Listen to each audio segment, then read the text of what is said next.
for all the latest community news and events. 103.2 Preston FM. Your community, your radio.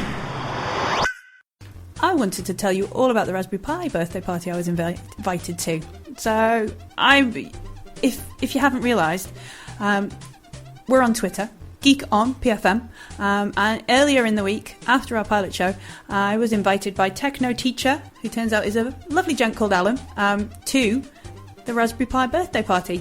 It was a Raspberry Jam, and if you've never seen a Raspberry Pi before, I'm not talking about cake. I could talk about cake, but that's a whole other show. We could do a whole... Shall I start petitioning for like a Tuesday evening show? No, Saturday evening cake out. And just... Anyway, Raspberry Pi. Not the cake, but a little small credit card sized computer. It's a UK invention. We kind of put this computer together. Well, the royal we, UK, we made this computer. Set up by the Raspberry Pi Foundation, who wanted to get more sort of technology, affordable technology into schools. 2 years ago, on the 29th of February, it was born. It was released, set free to the public, except it wasn't because the websites crashed. Now, I'd like to say I was the sort of geek that would have been the person to be out there trying to scrabble together a Raspberry Pi. But this Monday night was the first time I'd actually been near a Raspberry Pi. I have many friends who are incredible tech geeks. Hi, Ben. How you doing? Hi, Kate. Hi, Nigel. They know what Raspberry Pis are, and they're probably like, puff, yeah, whatever.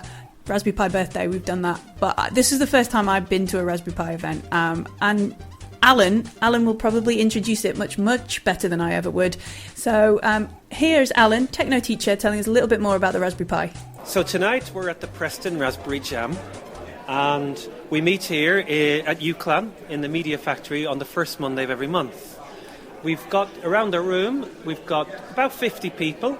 We've got a mixture of adults and children. We've got mums, dads, sons, daughters. And one thing that they all have in common is this love, this interest, this passion for the Raspberry Pi computer. Now, the Raspberry Pi computer, a lot of people don't know. In a way, it's just like any other computer, but it costs just £20. So I've been to events where people say, ooh, look what I've done with my computer. And they've got some flashy MacBook Air that costs like £1,000 or something. This costs £20. The thing about the Raspberry Pi is there are no barriers, really. Some people get it and they get confused and say, oh, it's just a circuit board, what are you meant to do with it? But it's a bit like an engine.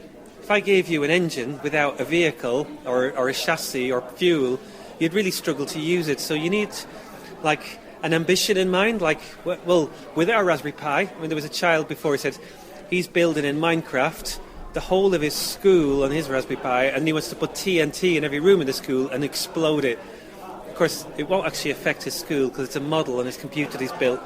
But you can do whatever you want. Anything you can do with a computer, you can do with a Raspberry Pi. So like this interview that we're recording now, we could have recorded it on a Raspberry Pi. We could capture all of them. We could have like a Raspberry Pi jukebox. We could put it in a parcel. We could send it around the world so other people could listen to it. We can build games around it. We can, the only limit really is our imagination. And there were some truly imaginative ideas going on at this Raspberry Jam. There was a lot of Minecraft.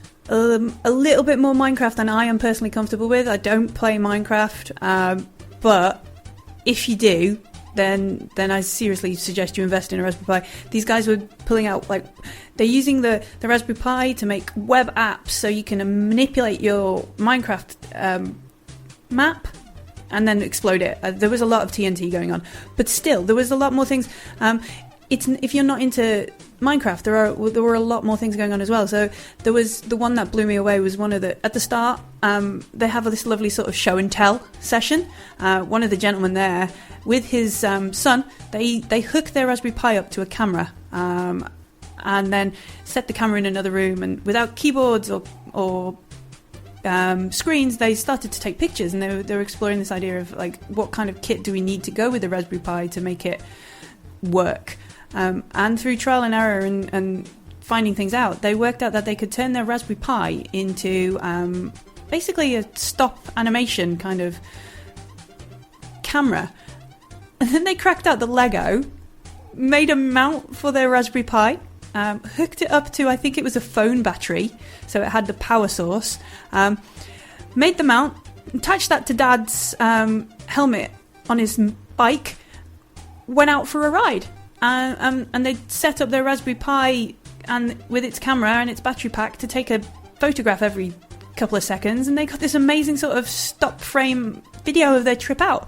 But then, that gets you thinking, what else could we use that for? It doesn't just have to be for Dad on the bike, but when Alan said, the world, the sky's the limit, you can really go for it. What amazed me was the difference in people there. It wasn't just all a room full of grown-up geeks, although I did see some secret Preston FM geeks, and I'll tell you a little bit about that later. But this young lady that we're about to talk to, she was amazing. So I talked to this young lady and her dad about their Raspberry Pi. Right, so what's your name? Lucia. How old are you, Lucia? 7. I entered this competition and that made me get my Raspberry Pi. Yeah, this was a competition on raspberrypi.org, which is obviously the main website for Raspberry Pi, and they were just asking lots of people to send just any ideas, just any crazy ideas that you would aspire to do on a Raspberry Pi. And Lucia's was to record a voice, because she loves watching shows like The Voice and The X Factor. So that's what she wanted to do. So she designed a poster and sent it off. And kindly enough, they sent us a reply saying that we'd got one. Can you do some really cool things with it? Yeah. What can you do? It's what you have to do is you have to find characters. So you have a cat and say number 1 in. You can look through characters and you can choose your characters and you can type in what you want them to say. And they'll do what you tell them to? Yeah, sometimes they make little videos of things. She likes to do the graphical sort of things, and I'm getting into the coding a little bit as well, so yeah, it's brilliant. Is it really that the world is your kind of oyster when you've opened one up? Absolutely, I couldn't have put it better myself, yeah. So that was Lucia and Dad. Dad, I apologise, I didn't get your name, but Lucia was a little Raspberry Pi genius. I mean, she was talking about Scratch there, and off air I tried to get her to kind of dumb down and teach me Scratch, and she was just miles ahead of me. She was flying through it. I seriously think Lucia is going to be someone I should look out for. She's going to take over the world, and I think she's going to be a geek overlord before we even know it. Another lady I spoke to was absolutely phenomenal. Really impressed by what she's done. She's taken the Raspberry Pi into the school, and we're going to talk to Michelle now to hear a little bit more about that. My name's Michelle. And you run a school? Raspberry Pi Club, so it's called School Pi Club, and we run it at lunchtime. Once a week, every Monday for 40 minutes. And at our peak, we've had about 14 members. We don't advertise it in school. It's like a secret club because we only want true geeks to attend. And that's how we do it. We do word of mouth. The other geeks let them know. We learn coding on the Raspberry Pi, so using Python. We've coded LEDs lighting up. We've done time-lapse videos. And what else have we done? We've done times tables, programmes, which I thought they'd all find really boring, but no, they liked it. They liked the competition. I wanted to get computer science within the school. We don't have it on the curriculum yet, and my son's just gone in year 10, so he missed out on it, taking it as an option. From this year, it is going to be on the curriculum. So I wanted, before this September, to have something in school that we'll be doing for those that are interested in it. So that's why I set it up. When you started this, were you a geek? I'm a geek, true geek through and through. I've always worked with programmers before going into schools, so I've always been a geek and interested in technology. I taught myself how to create iPhone and Android apps. I don't class myself as a coder at all. You don't need to be a coder. As long as you're interested and you want to create something, and which is what I did, I thought, I wonder how easy it is to create an iPhone app. So I went to have a look and found out, and I found out how to do one. So I did it. It's using a company in America. They have a website, buzztouch.com, and we were one of the early supporters of this site, and that's grown. They're growing more and more, and we're a community there. I've never met the guys that run it, but his daughter is actually coming over to Europe this summer, and she's actually staying with us. So that's the kind of community. All the geek communities are really, really welcoming. This show, we're going to go on the day after International Women's Day. Have a message for Lady Geeks out there. We need to keep going and we need to take over. That's what I'd say, and people are listening to Lady Geeks, so because we are classed as noobs to the industry, some of us, but I think there'll come a time where we start ruling the geek industry.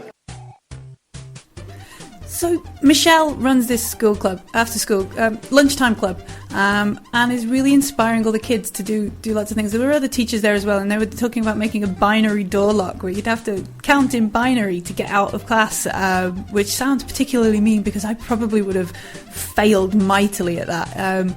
But there was an amazing amount of ideas. I got to briefly speak with Jacob. Jacob is the founder member of Michelle's lunch club, and the technology, the ability of these guys was way above me, so you have to forgive me if I was just starting to think about how I could use this amazing stuff to take over the world. Do you think I could use a Raspberry Pi to create a robot army? Possibly, yes. If you had the right, if you could, you'd probably have to work.